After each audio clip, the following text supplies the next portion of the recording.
13 anyos nga dalagita nga taga Umapad, Manawi City may reklamong giamong-amungan sa duha ka mga lalaki nga taga Barangay Paho, Lapu-Lapu City.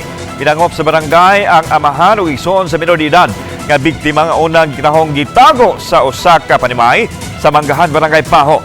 Nasubay sa mga tanod sa barangay ang dapit ug na rescue ang menor de edad. Din kuyog niya niadtong higayuna ang usa sa mga suspect nga usa ka 16 anyos. Para kaipsot ang laing suspisado nga edad og 21 anyos. Base sa gihimong pakisusi sa barangay, gidapit ang dalagita sa higalang at taga-Mactan. Gidala siya sa mga higalang lalaki siyang amiga ngadto sa usa ka panimay sa Barangay Paho.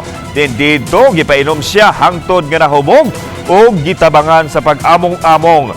Ang minor de edad nga suspisado usab gida sa home care facility samtang ang 13 anyos nga biktima gipahiling na sa Pink Room sa Vicente Soto Memorial Medical Center.